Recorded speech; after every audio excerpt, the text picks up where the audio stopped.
Hello everyone, this is Steve with the free Bullion Investment Guide. Today is January 11th and I'm doing a review and outlook price analysis video for the US dollar.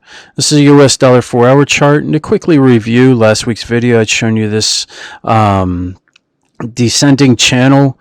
The dollar's been trading inside of it for over a month now. It's outlined here in blue, and then last week I showed you two patterns. One was the head and shoulders pattern, and the other was the falling wedge here. The falling wedge was the one that got confirmed last week. Let me just set the head and shoulders here to the side real quick. The falling wedge, as you can see, was broken to the upside. Really, that was over the US dollar's safe haven status. It is the world's reserve currency, and when there is unrest in the world, some people not only flock to gold and silver and other items, they flock to the US dollar when there's unrest in the world. So that's what they did with Iran and the U.S., the conflict going between them, and they didn't know what was going to happen. Now, clearly, it's all fizzled out now, and the U.S. dollar had gotten into overbought territory on the RSI and the MACD, as we can see.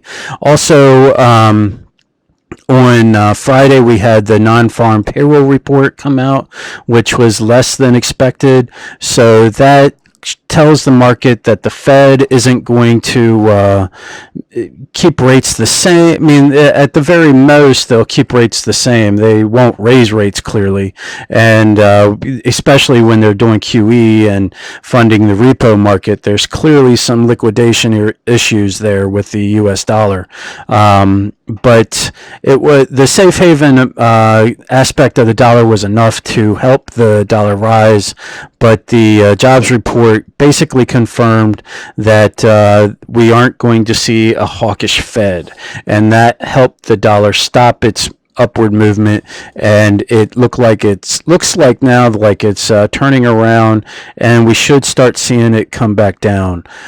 So I'm going to remove the falling wedge. It was confirmed, and now I'm going to put back the head and shoulders.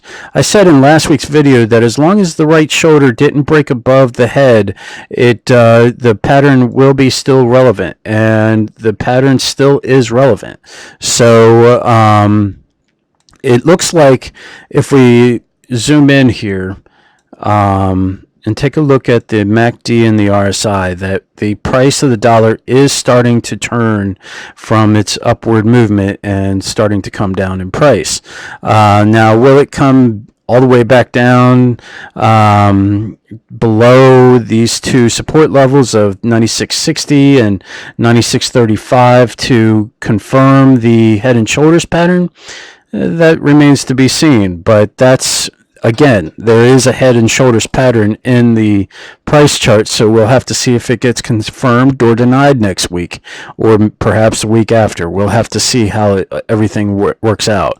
There really is no other patterns in the price of the dollar price chart. And as far as economic indicators, there are a bunch of Fed governors talking next week, so that really doesn't help or hurt the dollar one way or the other, unless somebody drops a bombshell somewhere. But otherwise, it's not going to really harm or hurt the dollar one way or the other. We do have retail sales numbers coming out. That will likely weigh on the dollar, and beyond that, housing starts in industrial production in December will likely also have some weight on the dollar. So my outlook for the dollar is for it to come back down. I also wanted to show you something. I was looking at the euro chart just a few minutes ago, and I found that the euro is in a ascending channel. So I don't think it's irrelevant that the euro is in an ascending channel and the dollar is in a descending channel. So for next week, I do expect the dollar to come down in price. We do have support at 97.10. It stands as a support or a resistance level. It did break above it. As you can see, it did have a little bit of trouble breaking above it early last week, or maybe this was back on the 3rd. So that was early last week, excuse me. It did break above it though, so it will stand as support 97.10.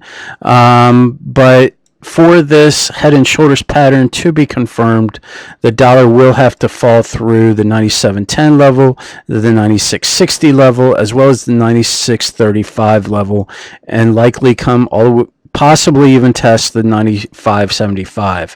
I don't know what could come out next week that may hurt the dollar that much, but who knows? Who knows? Anything could come out. So anyways, that's it for this week's review and outlook. I thank you for your time. Take care and God bless.